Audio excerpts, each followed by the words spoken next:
L'un de nos frères a été envoyé en enfer pour un péché inhabituel. Plus intéressant encore, il y a rencontré Martin Luther King Jr. Je vais maintenant lire sa lettre, afin que nous puissions en savoir plus sur le péché de Joshua et sur la raison pour laquelle la personne qui l'a vu est là. Je m'appelle Joshua et j'habite à Atlanta, en Géorgie. J'ai 52 ans, j'ai une femme et une belle-fille, et je suis un enseignant à la retraite. Je vous écris parce que je sens que je dois expliquer ce qui s'est passé, même si ce n'est pas facile. Il y a quelques semaines, j'étais au bord de la mort, mais maintenant je vais bien. Je vais vous lire ma lettre et nous apprendrons ce qu'est le péché de Joshua et pourquoi la personne qui l'a vu est là. Je m'appelle Joshua, j'ai 52 ans et je viens d'Atlanta. Je suis un enseignant à la retraite, j'ai une femme et une fille. Je vous écris pour vous parler d'une expérience qui a complètement changé ma vie. Il y a quelques semaines, j'étais au bord de la mort, et maintenant je suis de retour. Je ne pensais pas que cela arriverait, ou du moins pas si tôt. Ce que j'ai vu par la suite m'a fait prendre conscience de certaines choses. Ce matin-là était comme tous les autres. Je me suis levé tôt, j'ai fait mon café, je me suis préparé pour le travail et je suis allé à l'école. Je n'avais pas le moindre sentiment que mes cours seraient différents. J'ai enseigné à mes élèves comme d'habitude et j'ai bavardé brièvement avec quelques amis enseignants pendant la pause déjeuner. La vie s'écoule dans les petits détails, et j'étais proche de la mort. Cet après-midi-là, j'ai ressenti une douleur dans la poitrine. Au début, il s'agissait d'une légère pression, puis la douleur s'est intensifiée. J'ai senti que tout ce qui m'entourait ralentissait. Je pouvais entendre ma propre respiration, mais il était de plus en plus difficile de respirer. J'ai essayé de faire un pas de plus, mais mes jambes ont refusé de me porter. Je suis tombé par terre. J'ai entendu les voix de mes amis autour de moi. Un homme criait, appelez à l'aide. Mais à ce moment-là, leurs voix se sont éloignées de moi, comme si le monde s'éloignait lentement. Lorsque j'ai fermé les yeux, j'ai ressenti une étrange paix intérieure. J'étais prêt à lâcher prise. Tout devait s'arrêter à ce moment-là. Je me suis senti entraîné dans un tunnel. Il faisait sombre autour de moi, mais je n'avais pas peur. Dans un tel moment, on ne ressent pas grand-chose. J'ai réalisé que je quittais mon corps et que j'étais entraîné quelque part. J'avais l'impression d'être dans une autre réalité, au-delà du temps et de l'espace. Je ne savais pas encore où cette réalité me mènerait. À ce moment-là, le sens du temps et de l'espace a été perdu. Je me suis retrouvé à avancer rapidement dans un tunnel. Le tunnel était sombre, mais pas ordinaire. J'ai senti que les ténèbres m'engloutissaient, mais qu'elles m'entraînaient aussi. L'air était lourd, j'avais du mal à respirer. Tout s'enfonçait en moi. Mon esprit a commencé à se brouiller. Je ne savais pas où j'allais, mais au fond de moi, je sentais que ce voyage était extraordinaire.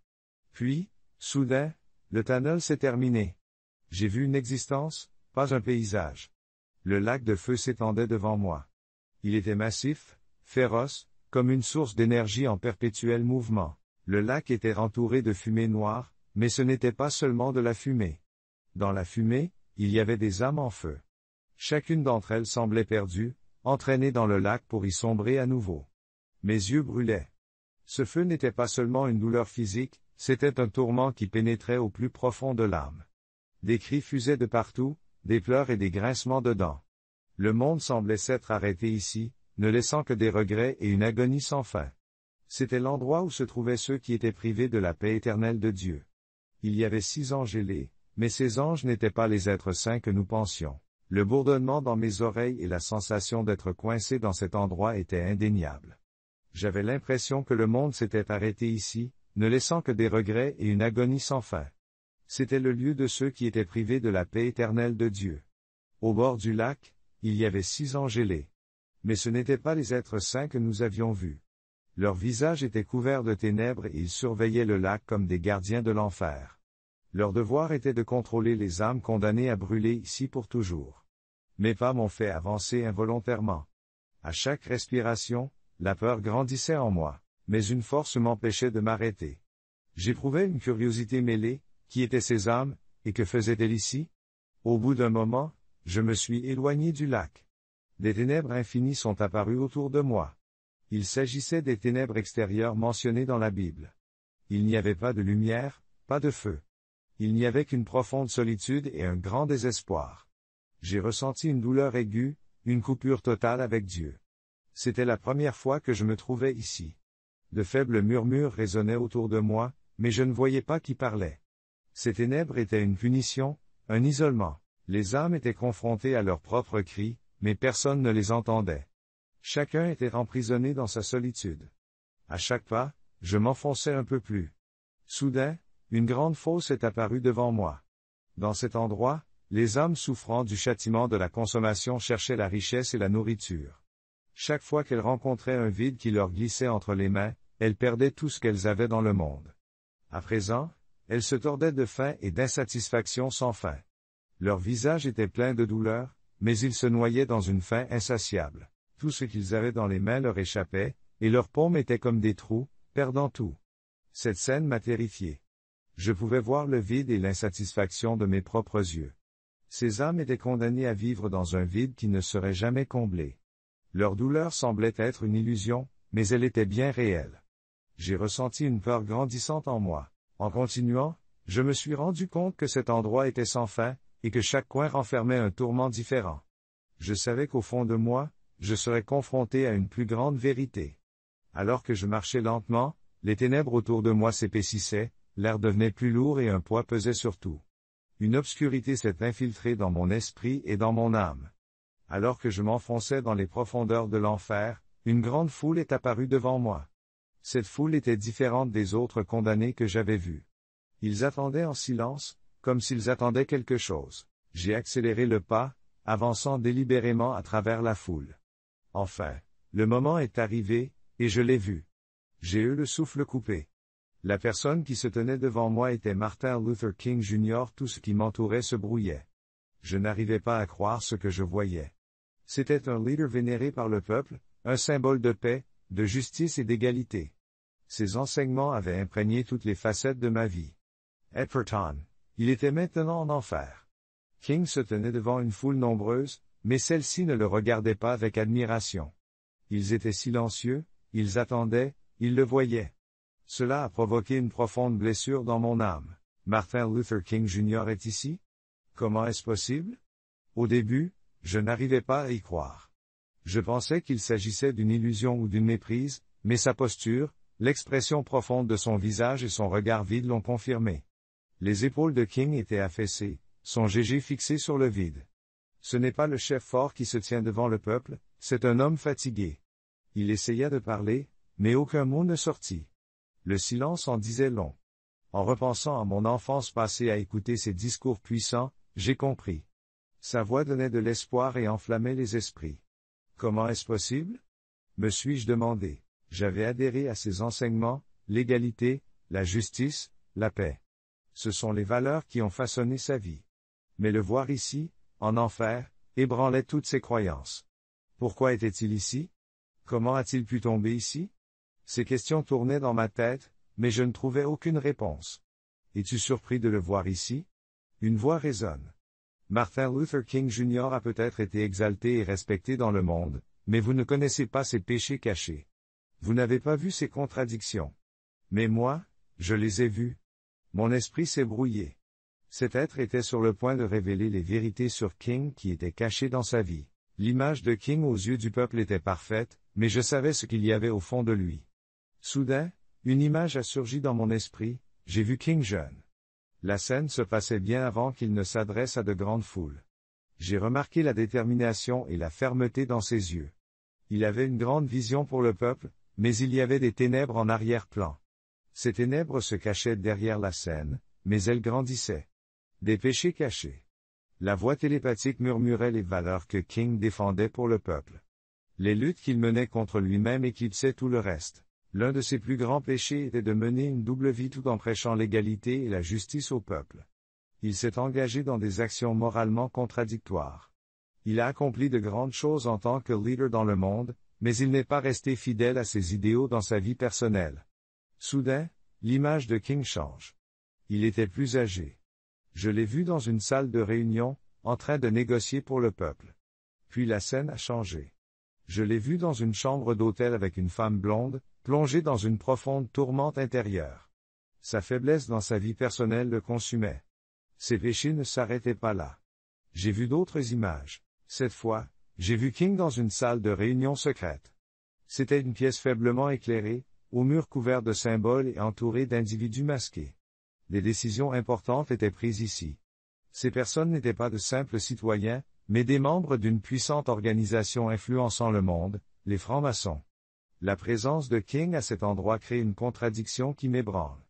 Les messages d'égalité, de justice et de droits de l'homme qu'il a prêchés à la population ont été façonnés à l'ombre d'un profond repli sur soi. La quête de pouvoir des francs-maçons était motivée par le désir de contrôler le monde, et King était un acteur clé de ce projet. Le leader vénéré, perçu comme une figure de respect par le peuple, opérait en fait de manière sinistre.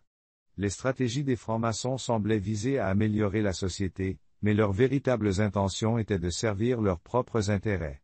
L'engagement de King auprès des francs-maçons a révélé une autre facette de sa personnalité. Il pensait sauver son peuple grâce à cette organisation. La poursuite de la domination mondiale par les francs-maçons était alimentée par une manipulation profonde des masses. King, une figure vénérée, faisait partie de ce plan clandestin. Les stratégies des francs-maçons semblaient viser le bien commun, mais en réalité, elles servaient leurs propres intérêts. L'implication de King dans la franc-maçonnerie a révélé une autre facette de sa personnalité. Il pensait sauver son peuple grâce à cette organisation. La voix télépathique a révélé que les francs-maçons l'avaient trompé. Tout en restant au sein des francs-maçons, King a adopté leur stratégie pour manipuler le peuple. C'était une contradiction flagrante avec les valeurs qu'il avait défendues auparavant. Soudain, une autre scène s'est déroulée sous mes yeux. Je vois King dans un bureau. Sur la table, il y avait un grand sac. Lorsqu'on l'ouvre, des liasses de billets s'en échappent. King était assis à son bureau et prenait tranquillement l'argent. La voix télépathique a encore précisé cette scène. Il n'était pas seulement un dirigeant, mais un marionnettiste derrière les luttes qu'il présentait au peuple. Les personnes qu'il soutenait secrètement avec l'argent qu'il prenait étaient destinées à renforcer ses propres intérêts et ses liens avec l'organisation, et non la justice et l'égalité. Il était inacceptable que King se finance secrètement avec cet argent tout en se cachant derrière son peuple. Ce peuple croyait en lui et lui faisait confiance, mais il a utilisé cette confiance pour un accord secret qui servait ses propres intérêts et ceux de la franc-maçonnerie. Cet argent est la tâche qui entache son combat pour la liberté. La voix disait qu'il se tenait devant son peuple comme un dirigeant honnête et juste, mais en réalité, il marchait dans les ténèbres, suivant une voie trompeuse. À ce moment-là, la vraie nature de King a été mise à nu. Il était le symbole de la lutte qu'il menait pour le peuple, mais ses actions étaient entachées d'accords et d'intérêts secrets. Ses relations avec les francs-maçons et l'argent qu'il a volé l'ont déshonoré aux yeux de son peuple et de Dieu. À ce moment-là, le vrai visage du diable émergea des ténèbres. Les ténèbres étaient informes, mais ses yeux brûlants, ont transpercé mon âme. Tout ce que j'avais caché en moi remontait à la surface, un par un. Le diable s'approchait de moi, fixant mon âme. Tu n'es pas différent d'eux, Joshua. Tu sais ce que je veux dire. La raison du malheur à la maison, c'est toi. Tu as pensé à la tromper. Tu es un pécheur, et maintenant nous allons te brûler comme ça. Le diable s'est rapproché, fixant mon âme. Tu n'es pas différent d'eux, Joshua. Tu sais ce que je veux dire. Tu es la raison du malheur à la maison. Tu as pensé à la tromper. Tu es un pécheur, et maintenant nous allons te brûler, juste comme ça. Ces mots ont frappé mon âme comme un coup. Je sentis un feu en moi, mais ce feu était fait de douleur et de regret. Les mots du diable devenaient de plus en plus lourds à chaque seconde, pesant sur mes épaules. Je me mis à penser à ma propre vie, à mes propres erreurs. Une vague de remords monta en moi. Mon intention s'intensifia. Ces paroles ont frappé mon âme comme un coup. J'ai senti un feu en moi, mais il était fait de douleur et de regret. Les paroles du diable devenaient de plus en plus lourdes à chaque seconde, pesant sur mes épaules. J'ai commencé à penser à ma propre vie, à mes propres erreurs. Une vague de remords est montée en moi. Je me suis rendu compte de mes fautes et de mes faiblesses. Oui, j'ai crié, je ne suis pas différent d'eux. Le diable a laissé échapper un rire creux et sonore. Tu te confesses, dit-il d'une voix froide. Mais il est trop tard. Tu resteras ici pour toujours, tout comme lui. Tu es ici pour payer le prix de tes propres faiblesses. Ténèbres. Je me suis rendu compte de mes fautes et de mes faiblesses. J'ai crié. Je ne suis pas différent d'eux. Le diable s'est mis à rire. Tu te confesses, a-t-il dit d'une voix froide. C'est trop tard maintenant. Tu resteras ici pour toujours, comme lui. Tu es ici pour payer le prix de tes propres faiblesses. Les ténèbres m'enveloppent à nouveau. Devant mes yeux, une obscurité qui pénétrait les profondeurs de mon âme apparut. Les mains du diable se sont lentement tendues vers moi alors que les ténèbres m'entouraient. Je me sentais écrasé sous le poids de mes péchés et de mes erreurs. À ce moment-là, j'ai tout pensé. J'étais envahi par un sentiment de fatalité, certain que mon destin était scellé. J'ai fermé les yeux, me préparant à l'inévitable obscurité qui se profilait devant moi. C'est alors qu'une lueur est apparue, de plus en plus forte. Les mains du diable, qui s'étaient agrippées à mon âme, se sont relâchées et les ténèbres ont commencé à reculer. Cette lumière, que j'ai reconnue comme étant Jésus, m'a guidé hors de mon désespoir. Son visage exprimait une compréhension qui dépassait les mots, et ses yeux contenaient une compassion sans pareille. En sa présence, la puissance du diable a été repoussée et les ténèbres ont commencé à se dissiper. Le visage du diable devint indistinct tandis qu'il se retirait dans l'ombre.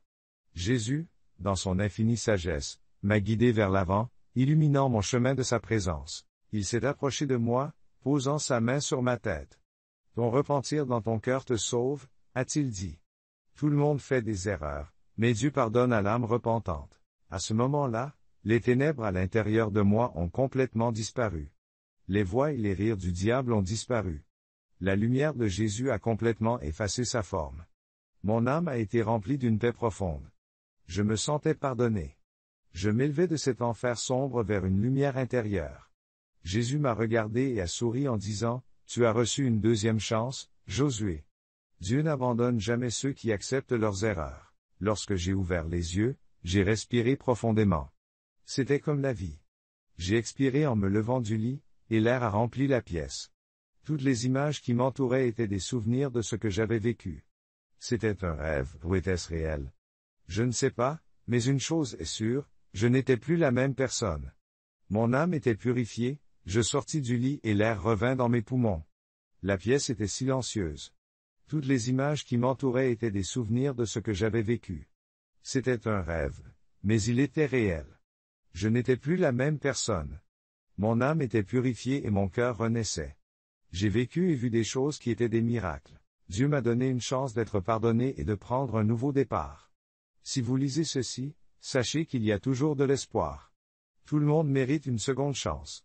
Merci à la chaîne Second Chances d'avoir lu ma lettre.